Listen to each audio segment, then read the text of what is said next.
Сәл шариғаттан ақпараты болса болды, хайп жинау мақсатында дейміз енді.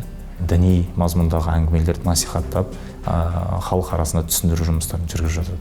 Блогерлерге жалпы өздерінің жаңағы әлеуметтік парақшаларын жүргізіп отырған кез келген азаматқа өз парақшаларында уағыз насихат жұмыстарын жүргізуге тыйым салынған, рұқсат етілмейді. Кез келген азаматтың парақшасына бір арыз түсетін болса, не болмаса жаңағы мониторинг барысында анықталып жұмыстар жүргізілетін болса, ол кезде бізде арнайы экспертиза тағайындалады, және экспертиза нәтижесінде оның парақшасы салып отырған ақпараттары, насихаттап отырған ақпараттары дұрыс бағытта болған болса, ешқандай да бір жаңағы ішінде экстремистік, не болмаса теріс сипаттағы ақпараттар болмайтын болса, ол кезде сол әкімшілік құқық бұзушылық туралы кодексінің 490 бабымен қарастырылады.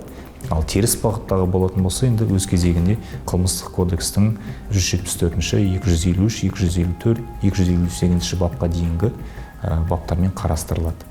Бұл жерде бас бостандығынан айыру және айыппұл мөлшерлері де қарастырылған. Заң бойынша діни уағыз жүргізу тек ресми Қазақстан мұсылмандары діни басқармасымен бекітілген бұйрығы бар ресми дін өкілдері ғана, яғни имамдар, наиб имамдар, оның жаңағы уағызшылары. Бірақ бұл аталған адамдардың, қызметкерлердің барлығында бұйрықтары болуы міндетті. Осы жағдайда ғана бұл кісілерге уағыз насихат жұмыстарын жүргізуге рұқсат етілген. Тек өздеріне берілген аумақтың ішінде ғана. Бір ұлтты, бір дінді мемлекет емеспіз.